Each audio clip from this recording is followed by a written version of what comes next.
দরবারে অসংখ্য শুকরিয়া যে আল্লাহ পাক রব্বুল আলামিন আমাদের এই পবিত্র মজলিসে আসার বসার তৌফিক দিয়েছেন। প্রত্যেকের শুকরিয়া আদায় করি, বলি আলহামদুলিল্লাহ। সেই মহামানব রাসূল পাক সাল্লাল্লাহু আলাইহি ওয়াসাল্লামের দরবারে প্রত্যেকের কোটি কোটি দরুদ ও সালাম বর্ষিত হোক। প্রত্যেকেই বলি আল্লাহুম্মা আমিন, আল্লাহুম্মা আমিন। ভাই আমার, কোরআনে কারীম থেকে ছোট্ট একটা আয়াত কারীমা পাঠ করেছি। তবে আমি আজকে আমার আলোচনার বিষয় হলো এতিম ও প্রতিবেশী। আমরা জানি এই এতিম ও প্রতিবেশী সম্পর্কে অনেক কথা শুনেছি। তবে প্রতিবেশী কারা? প্রতিবেশী আত্মীয় হোক আর অনাত্মীয় হোক, আত্মীয়র মধ্যে থেকে হোক বা আত্মীয় ছাড়াই হোক, যদি মুসলিম হোক অথবা অমুসলিম হোক, যে কোনো অবস্থায় সাধ্য অনুযায়ী তাদের সাহায্য সহায়তা করা, তাদের খবরাখবর নেওয়া জরুরি। আমাদের আশেপাশে যারা আছে, সে হতে পারে হিন্দু, মুসলিম, জৈন, খ্রিস্টান, তারা কি আমাদের প্রতিবেশী? কারণ পাশের ভাই যদি বিপদে পড়ে পাশের বাড়ি ছুটে যায়, ঠিক আছে, ঠিক কিনা বলে? যারা পাশেই থাকে তারা দৌড়ে যায় বিপদ থেকে রক্ষা করার জন্য। ইসলাম কি শিক্ষা দেয়? ইসলাম শিক্ষা দেয় যে তোমার পাশে যারা আছে, সেই যে কোনো ধর্মেরই হোক না কেন, তাদের সাহায্য সহায়তা করা তোমার দায়িত্ব, কর্তব্যের মধ্যে পড়ে। তাদের খবর নেওয়া তোমার জন্য জরুরি। যারা প্রতিবেশীকে কষ্ট দেয়, যারা পাশের কোনো ভাই প্রতিবেশীকে কষ্ট দেয়, তারা জান্নাতে যাবে না। কথাগুলো ভালো করে শুনবেন। যারা প্রতিবেশীকে কষ্ট দেয় তারা জান্নাতে যাবে না। এদের ব্যাপারে রাসূলুল্লাহ সাল্লাল্লাহু আলাইহি ওয়াসাল্লাম কসম করে বলেছেন, যেসব কারণে মানুষ জান্নাতে যাবে না তার মধ্যে একটাই কারণ হলো প্রতিবেশীকে কষ্ট দেওয়া। তাই আল্লাহ পাক রব্বুল আলামিন এই সম্পর্কে কোরআনে কারীমের মধ্যে তিনি জানালেন, ওয়া'বুদুল্লাহ, তোমরা আল্লাহর ইবাদত করো, ওয়ালা তুশরিকু বিহি শাইয়্যা, আল্লাহর প্রতি কোনো কিছুকে শরীক করো না, আল্লাহর সমপরিমাণ কাউকে বানাইও না। ওয়াবিল ওয়ালিদাইনি ইহসানা, পিতা মাতার প্রতি সৎ ব্যবহার করো। ওয়াবিদিল কুরবা ওয়াল ইয়াতামা ওয়াল মাসাকিন, এবং নিকট আত্মীয় এতিম মিসকিনদের সাথে ভালো ব্যবহার করো, এবং সহকর্মীর সাথে ভালো ব্যবহার করো। পথিক, দাস দাসী, এদের সাথে ভালো ব্যবহার করো। নিশ্চয় আল্লাহ অহংকারী, দাম্ভিককে পছন্দ করেন না। তাহলে এখানে এক নম্বর উপদেশ দেওয়া হলো, ইবাদত করবে কার? জোরে বলেন, আল্লাহ। আল্লাহ পাক রব্বুল আলামিন তারাকে ইবাদত করব কেন? আল্লাহ আমাদের কি উদ্দেশ্য নিয়ে পাঠালেন? আল্লাহ আমাদের কি উদ্দেশ্য নিয়ে পাঠালেন? আপনারা অনেকে আজকের মজলিসে ছিলেন, এ সম্পর্কে আলোচনা হয়েছে। তবুও আমি স্মরণ করিয়ে দেওয়ার জন্য আবার কথাটাকে রিপিট করছি। কারণ আল্লাহ পাক রব্বুল আলামিন, আমরা জানি যে কোনো মানুষ, আমরা সন্তান জন্ম দিই বা যে কোনো কাজ আমরা করি, উদ্দেশ্যটা কি আছে? আমাদের উদ্দেশ্য, আমাদের এক একটা জিনিস আছে। কি বলেন তো? যে আমাদের একটা উদ্দেশ্য হলো একমাত্র যে আমার এই ব্যবসার দ্বারা, কাজের দ্বারা আমি কিছু ইনকাম করবো এবং খাবো। বাচ্চা পয়দা দিলে আমাদের ইচ্ছা থাকে যে আমি যখন বৃদ্ধ হয়ে যাব বা বৃদ্ধা হয়ে যাবে, তখন এরা কি করবে? আমাদের দেখবে, এরা আমাদের খাওয়াবে। ঠিক কিনা কথা বলে? তাই এ সম্পর্কে আল্লাহ পাক রব্বুল আলামিন কি বলছেন? أفحسبتم أنما خلقناكم عبثا وأنكم إلينا لا ترجعون আল্লাহ জানিয়ে দিচ্ছেন তোমরা কি মনে করো যে আমি তোমাদের অনর্থক সৃষ্টি করেছি? আমি আল্লাহ তোমাদেরকে বানিয়েছি, অনর্থক নয়। আমি তোমাদেরকে সৃষ্টি করেছি, অনর্থক বানাইনি। বান্দা আমি রব, আমি প্রতিপালক, তোমাদের একটা উদ্দেশ্য নিয়ে আমি বানিয়েছি। শুধু তাই নয়, আর তোমরা আমার কাছে ফিরে আসবে, তোমরা আমার কাছে তোমরা আসবে। বান্দা তুমি কি মনে করো আমি জীবন ভর থাকবো, আমি মরব না? আমার আল্লাহ জানিয়ে দিলেন দুনিয়ায় তুমি 60 বছর, 70 বছর, 100 বছর, যার যেমন হায়াত আছে থাকবে। কিন্তু বান্দা জেনে রেখে দিও আমি আল্লাহ আমার কাছে তোমাদের ফিরে আসতে হবে। অন্য আয়াতে আল্লাহ বলেন ওয়ামা খালাকনাস সামাআ ওয়াল আরদা ওয়ামা বাইনাহুমা বাতিলা। আসমান আর জমিনের মাঝে যা কিছু আছে এগুলি আমি আল্লাহ অনর্থক বানাইনি। আসমান জমিনের মাঝে যা কিছু পাঠিয়েছি সব হলো তোমাদের জন্য, একমাত্র আমি আল্লাহ তোমাদের জন্য রহমত স্বরূপ। জোরে বলেন সুবহানাল্লাহ। আসমান জমিনের মাঝে যা কিছু আছে একমাত্র আমাদের জন্য।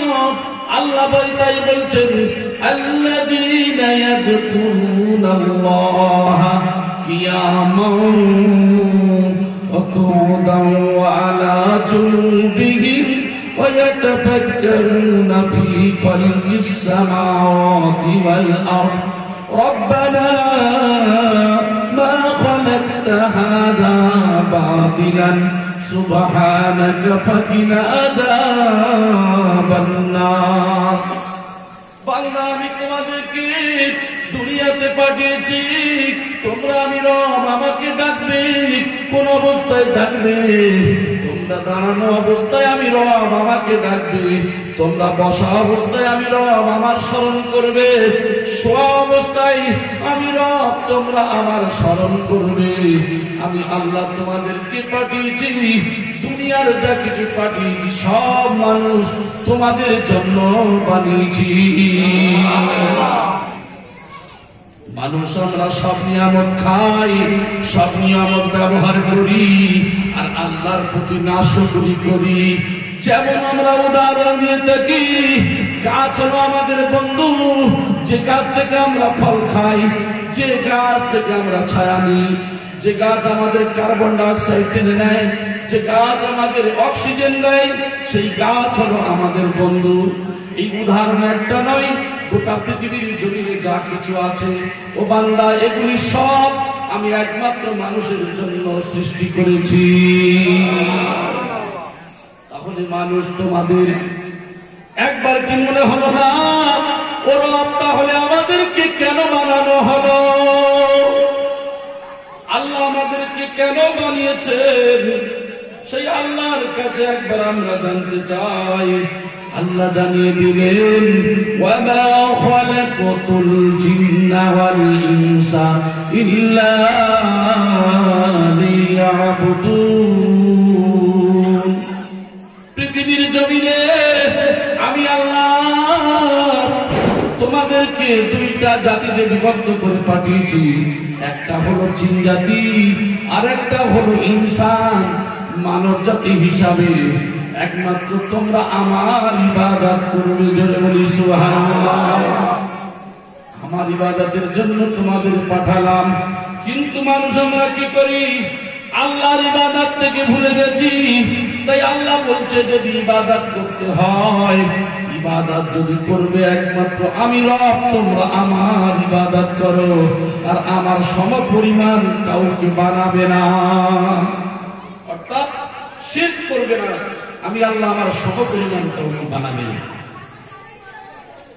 আমরা আছি এখন অনেক মানুষ 100-র ভিতরে 90% মানুষ বেনামাজি, ঠিক কিনা? 100-র ভিতরে একটা গ্রামে যদি খোঁজ করা যায় 100-র ভিতরে 90 জন বেনামাজি। অথচ আল্লাহ বললেন, বান্দা আমি তোমাকে বানিয়েছি আমার ইবাদতের জন্য। আমার ভাই জানেরা, তাহলে আল্লাহর যে উপদেশগুলি আমাদের মানার কথা বলা হলো, সেই উপদেশগুলি আমরা মানতে পারি না। জেনে রেখে দেন, এই বান্দা যখন নাফরমানি করবে, এই বান্দা যখন দুনিয়া থেকে চলে যাবে, জাহান্নামের মধ্যে যখন ফেলা হবে, জাহান্নামে জ্বলতে জ্বলতে জ্বলতে জ্বলতে 1000 বছর পর্যন্ত ওই জাহান্নাম ব্যক্তি ডাক দেবে, জাহান্নামের কষ্টের জ্বালায় ডাক দেবে, চিৎকার দিয়ে আওয়াজ দিয়ে ডাক দেবে। 1000 বছর পরে সামান্য মালিক শুনবে, কি হয়েছে বলো, আপনার রবকে বলুন আমাদের বড় কষ্ট হয়, আমাদের আযাবকে একটু ঠান্ডা করে দেওয়ার জন্য। ওই সময় বলো করে আল্লাহর আযাবকে বন্ধ করার জন্য রবকে বলবো 1000 বছর পর্যন্ত সময় লাগবে। 1000 বছর পরে আল্লাহ পাক রব্বুল আলামিন গিয়ে বলবে, কি হয়েছে বল। ওই সময় বান্দাগুলি বলবে, আল্লাহ আমরা জাহান্নামের আগুন আর সহ্য করতে পারি না গো মাওলা, আমাদেরকে একটু ঠান্ডার ব্যবস্থা করে দিন। ওই সময় আমার আল্লাহ পাক রব্বুল আলামিন ধমক দিয়ে বলবে, বলে জাহান্নামী শোন শোন, ওই জাহান্নামের মধ্যে তুই অনন্ত জীবন থাকবি, আর জীবনে কোনোদিন তোর এখান থেকে নিষ্কৃতি দেওয়া হবে না। কেন দেওয়া হবে না? আমি রব পাঠিয়েছিলাম দুনিয়াতে, তোমরা আমার ইবাদত করবে, তোমরা তো নাফরমানি করেছো, আমার কথা শোনো নাই, আজকের এই আযাব থেকে তোমার কোনো ক্রমে নিষ্কৃতি দেওয়া হবে না। তাই তিনি আরো বলে দিলেন, এই বিশেষ করে এখানেই সব থেকে ভেরি ভেরি ইম্পর্টেন্ট যেটা, একমাত্র যদি তুমি মুমিন হও তাহলে তুমি কি করবে, তোমার দ্বারা তোমার প্রতিবেশী কষ্ট যেন না পায়। এখন আমি নামাজ পড়ি, রোজা রাখি, যাকাত দিই, ভালো কাজ করি, দুনিয়ার সব কাজ ভালো করে করি, কিন্তু আমার পাড়ায় আমার প্রতিবেশী, আমার ভাই, আমাদের একে অপরের সঙ্গে ঝগড়া মারামারি বিবাদ চলছে না, চলে না। আমি আপনাদেরকে হাদিস দিয়ে কয়েকটা কথা শুনিয়ে দিই, কান করে খেয়াল করে শুনুন। হাদিসটা আবু হুরায়রা রাদিয়াল্লাহু তাআলা থেকে বর্ণনা। আল্লাহর নবী বলেন, আল্লাহি লা ইউমিনু, আল্লাহর কসম সে মুমিন নয়। আল্লাহি লা ইউমিনু, আল্লাহর কসম সে মুমিন নয়। আল্লাহি লা ইউমিনু, আল্লাহর কসম সে মুমিন নয়। জিজ্ঞাসা করা হলো, ওয়া মা যাকা ইয়া রাসূলুল্লাহ, হে আল্লাহর রাসূল তারা কারা, যারা মুমিন নয় তারা কারা? আল্লাহর নবী বললেন, ক্বালাল জারু লা ইয়ামানু জারুহু মাওয়াইকা, যার দ্বারা তার প্রতিবেশী কষ্টে থাকে, যার দ্বারা তার প্রতিবেশী নিরাপদ থাকে না। এখন এই মহলার ভাই, আপনার পাশের ভাই, আপনিও তার ভাই, আজকের আমার আপনার ভাই ভাই ঝগড়া বিবাদ চলে, মারামারি চলে, একে অপরের সঙ্গে কথা নাই, পাড়া প্রতিবেশীর সঙ্গে ঝগড়া বিবাদ। আমার ভাই জানে না, তাহলে আপনি যত বড় নামাজি হন, যত বড় মুত্তাকি হন, যত মসজিদে গিয়ে আল্লাহ বিল্লাহ করেন, আল্লাহ নবীর হাদিস অনুযায়ী ওই ব্যক্তি মুমিন হতে পারে না। ও সোনার ভাইরা, আর জানিয়ে দিলেন আমার আল্লাহ, যদি কেউ আমার আপনার প্রতিবেশী আমার আপনার দ্বারা কষ্ট পায়, আমি গোলাম নরম মানুষ, আর আমার পাশের বাড়ি হলো শক্ত মানুষ, তার ছেলে মেয়ে সন্তান সন্ততি অনেক বেশি, লাঠির ক্ষমতা বলের ক্ষমতা অনেক বেশি, আর আমার কোনো ক্ষমতা নাই। যদি এমন পরিস্থিতির মধ্যে পড়ে আমি আপনি আমার ভাইকে মারি, বা আমার ভাই যদি আমাকে মারে, আমার পাড়া প্রতিবেশীর সঙ্গে যদি ঝগড়া হয়, নরম পেয়ে যদি তাকে কেউ অত্যাচার করে, আল্লাহ রাব্বুল আলামিন জানিয়ে দিলেন ওই ব্যক্তি জান্নাতে যেতে পারে না।